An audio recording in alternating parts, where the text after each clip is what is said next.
appreciate that Hayek's a somewhat problematic figure amongst Keynesians, and Popper is an even more problematic figure amongst Austrian economists at large.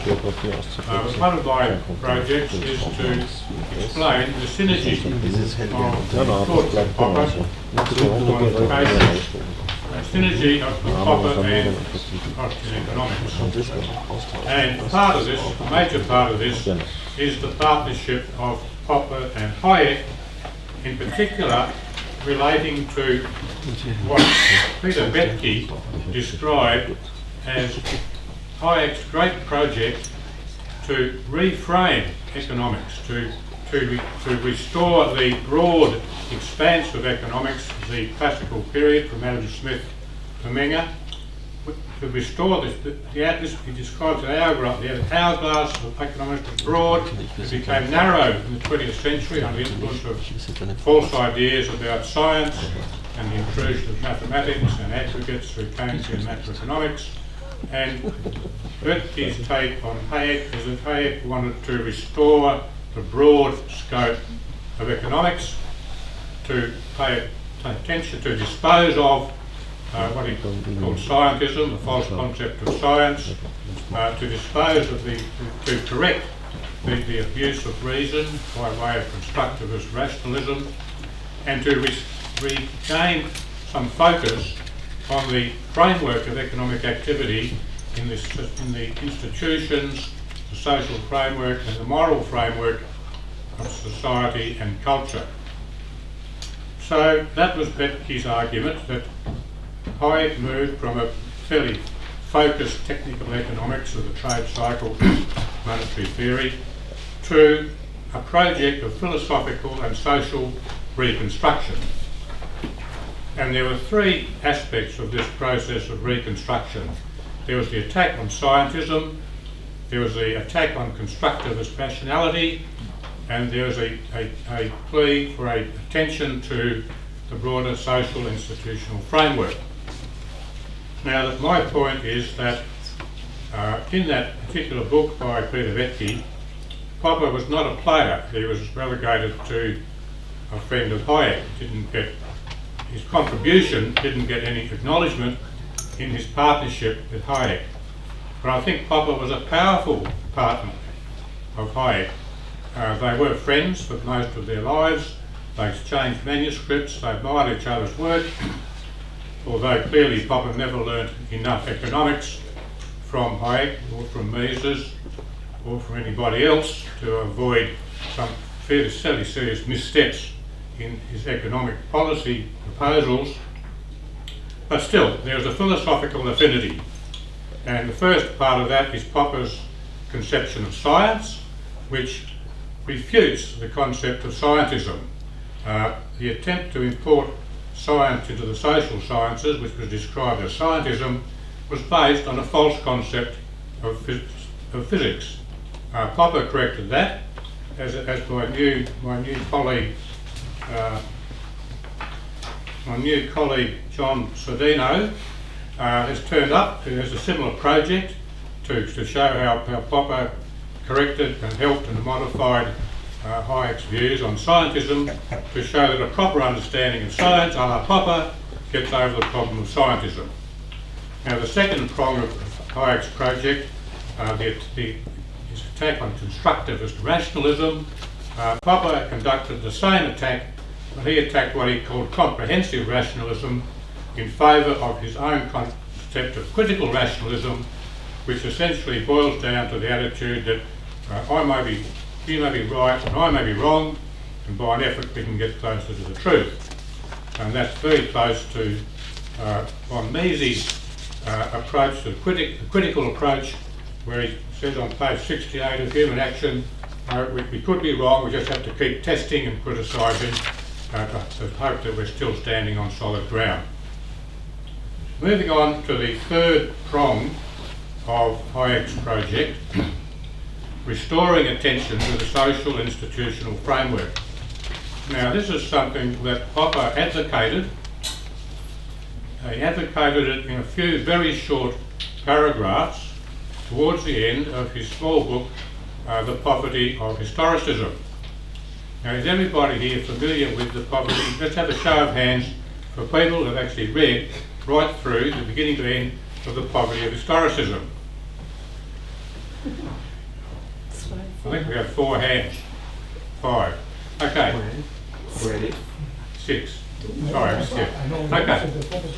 Okay, so I think I can say in the room we have mostly people who have, this will be news. This what I'm just about to tell you is news, because comes out of the poverty of historicism, and it sort of contradicts the general conception of Popper in the philosophy of science.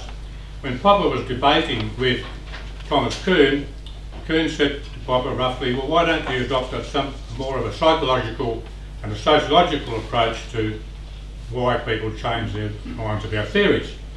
And Popper said he was not going to go anywhere near that because he thought psychology and sociology were so undeveloped that they had nothing to offer at all about explaining how people change their minds. So he would not go to the sociology of knowledge or psychology of knowledge.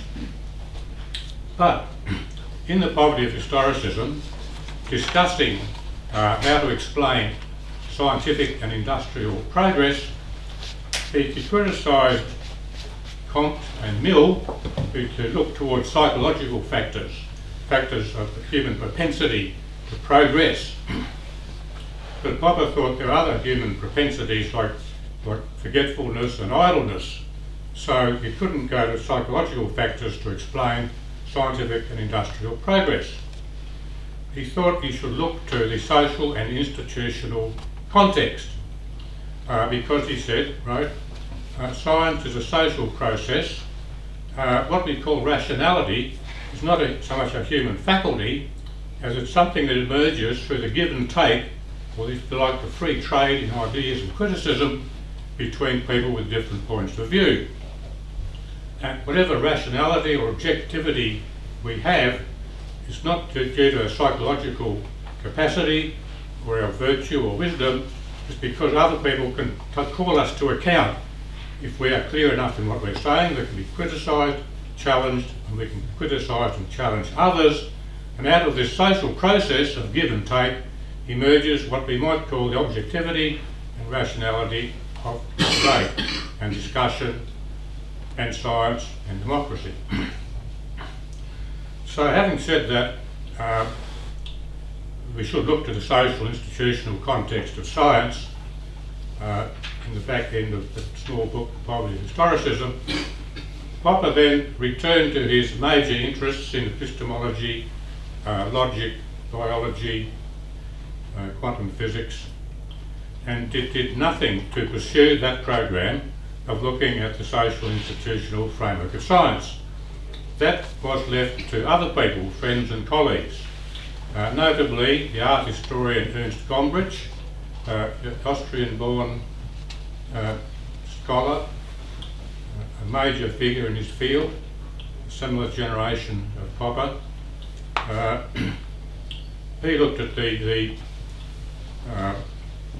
things like the examples from architecture, fashion, linguistic drift, various things which exemplify the way that social change occurs as a result of simple psychological propensities like following the leader or playing a game of look at me, but these get translated into massive Gothic cathedrals, changes of hemlines and fashions, and also changes in scientific theories. Excuse me, what was the name of the scholar? Ernst Gombrich. Mm-hmm. Yes. Gombrich, an Austrian. As a historical aside, it was Gombrich who put Popper's great big book, The Open Society and Its Enemies, through the press in England while Popper was in New Zealand. And Popper helped Gombrich by sending 95 aerograms of instructions to help with the task. Just on the side.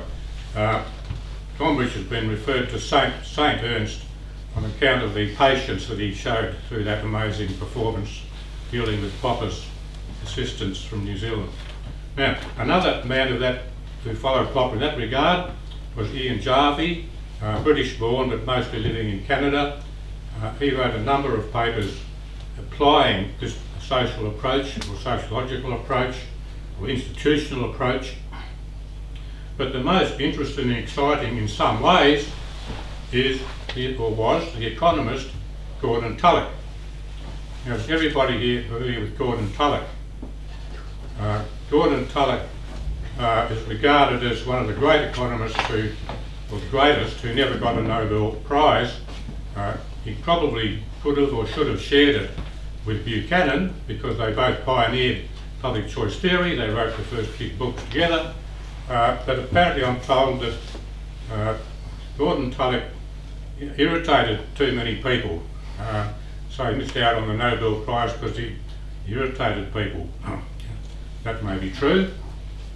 I prefer the suggestion that he missed out because he spent too much time thinking about physics. Now I think that's not generally known, but it emerges from a very long-running correspondence between Karl Popper and Gordon Tullock.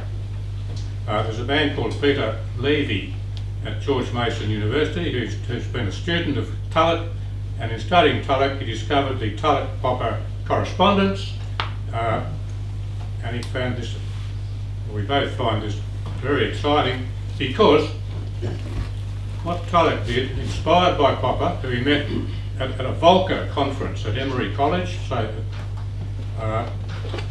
he was inspired by Popper's ideas about analysing the social context of science, and he put aside his manuscript on the politics of bureaucracy and wrote a book called The Organisation of Inquiry.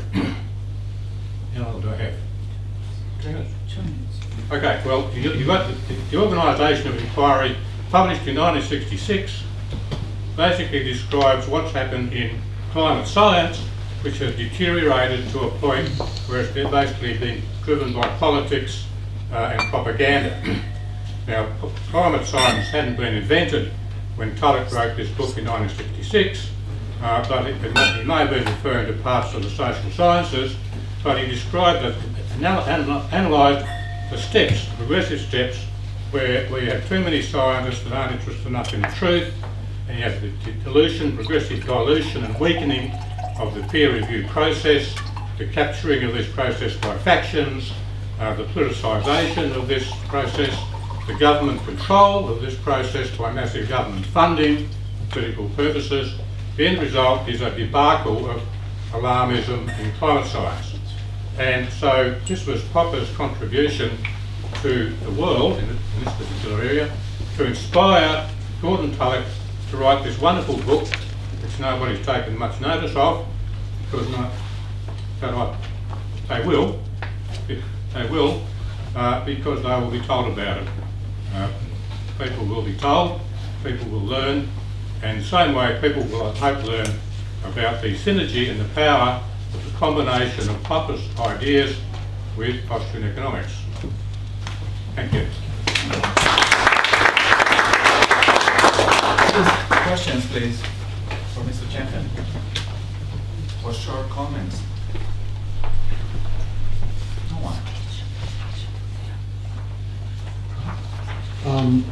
When you say that Popper resolved the problem of scientism as outlined by Hayek, how do you mean exactly?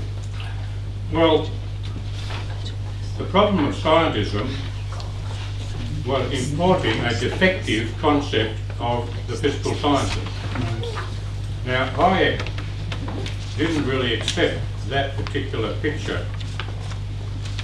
Well, he didn't think the social sciences should function on that defect, on what he regarded as a defective basis. But it turns out that when Popper explained the way that physics actually works by conjecture and refutation, it's essentially by conjectural a priorism, if you like. And I've written a paper describing Popper's views as conjectural a priorism. That makes a bridge with Austrian economics, but it completely got over Hayek's objections to the natural sciences because around him people were adopting a fake or false conception of the natural sciences. Basically involved the inductive approach of the German historical school. You collect all this data, except what in the 20th century they added lots of mathematics, mathematical models and aggregates.